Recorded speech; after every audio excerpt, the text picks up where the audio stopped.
السلام عليكم ورحمة الله وبركاته. جملة زي دي كفيلة إنها تهز كل حاجة إحنا بنصدقها عن النجاح وعن الإنتاجية. طول عمرنا بنجري ورا عقارب الساعة، بنحاول نقسم اليوم دقايق وثواني ونعمل قوائم مهام ما بتخلصش، كل ده على أمل إننا ننجز أكتر. لكن ماذا لو كنا بنجري في الاتجاه الغلط تماماً؟ ماذا لو السل كله مش في الساعة اللي على الحيطة، لكن في اللي بيحصل جوه دماغنا؟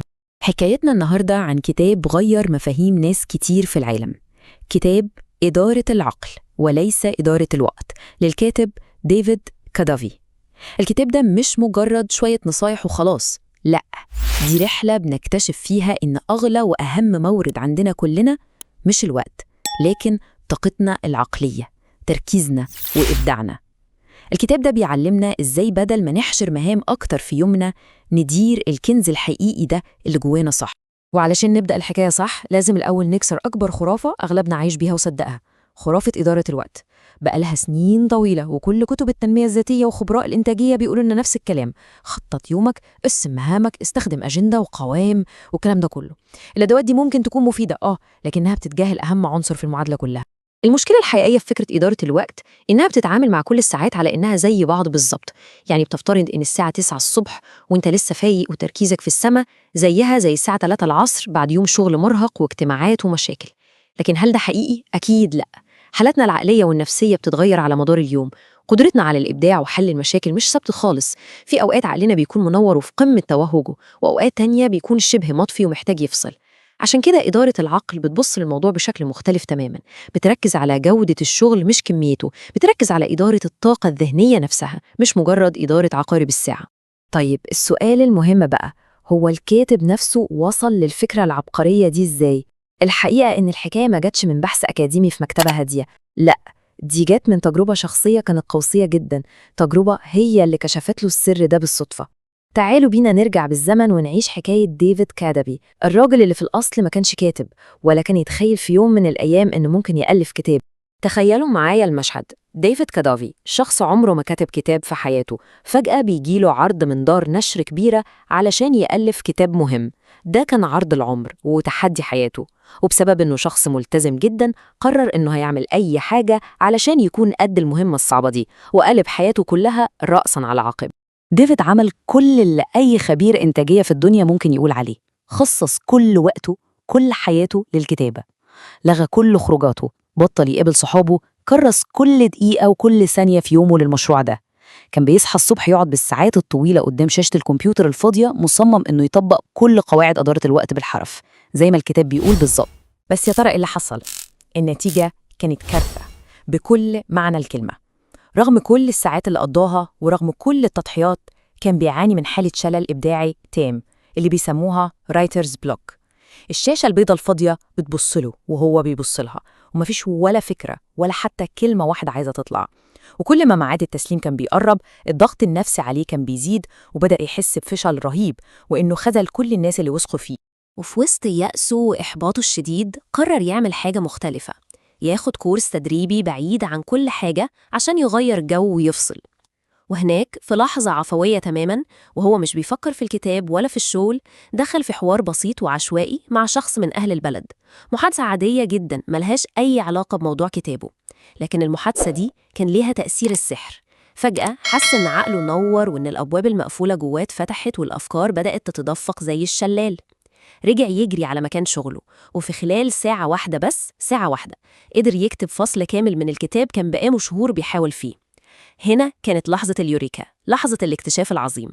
إدرك إن القصة مش قصة كام ساعة بيقعدها قدام الشاشة، لكن القصة هي تهيئة الحالة الذهنية الصح.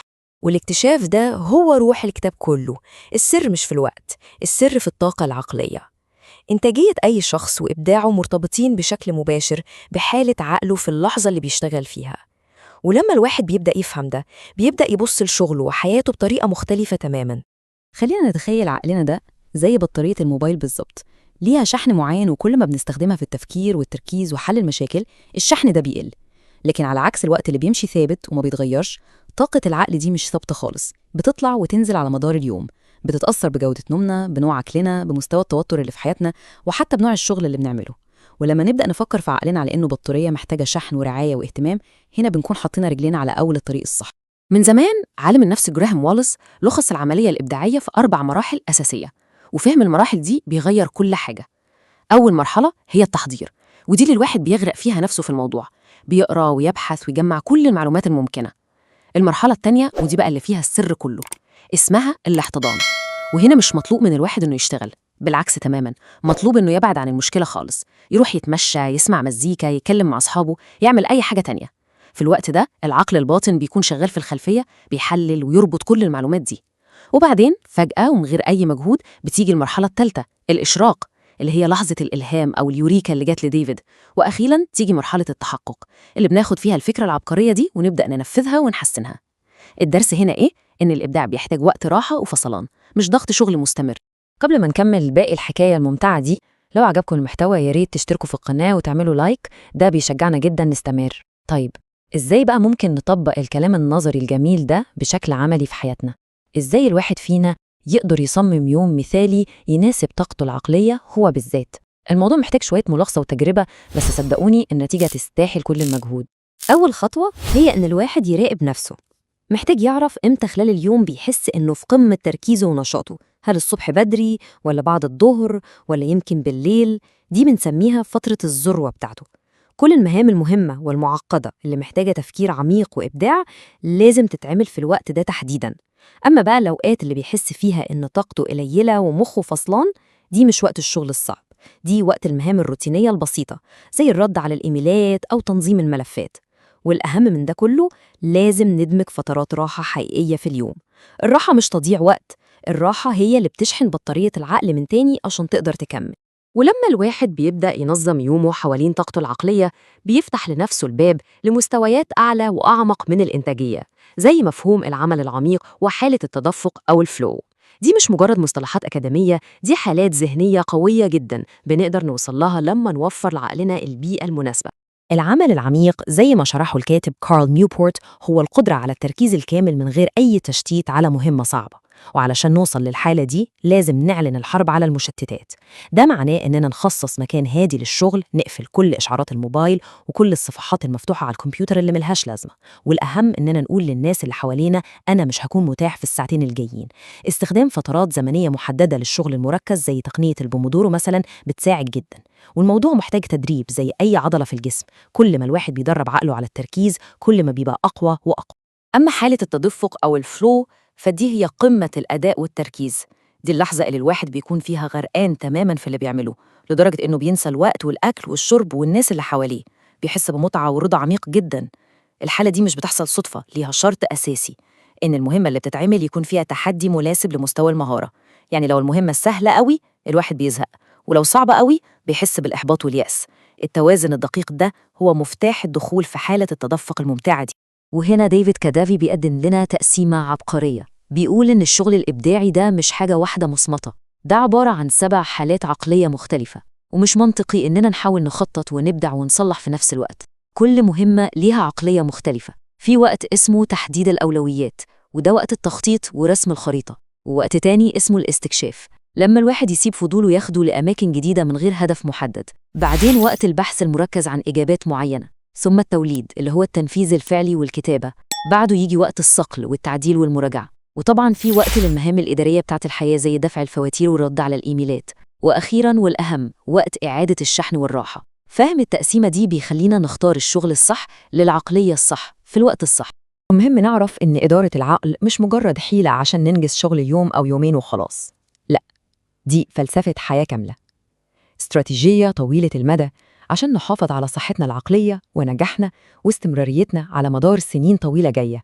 عشان الواحد يقدر يحافظ على أداء عالي على المدى الطويل، لازم يرجع يهتم بالأساسيات، زي إنه يدي الأولوية لنوم كافي وعميق وعالي الجودة، ياخد أجازات حقيقية يفصل فيها تماماً عن الشغل عشان يمنع الاحتراق النفسي، يفضل يتعلم حاجات جديدة طول الوقت عشان عقله يفضل نشيط ومنور، يمارس تقنيات اليقظة الذهنية والتأمل عشان يتعامل مع ضغوطات الحياة، ويهتم بعلاقاته الاجتماعية لأنها مصدر دعم نفسي لا يقدر بثمن. الإنتاجية المستدامة بتيجي من حياة متوازنة، مش من حرق النفس في الشغل. في النهاية، الرسالة الأساسية لكتاب ديفيد كادافي واضحة وبسيطة. بدل ما نحاول نحشر حاجات أكتر في وقت أقل، الأفضل هو إننا نركز على عمل الحاجات الصح في الوقت الصح لما يكون عقلنا في أفضل حالاته.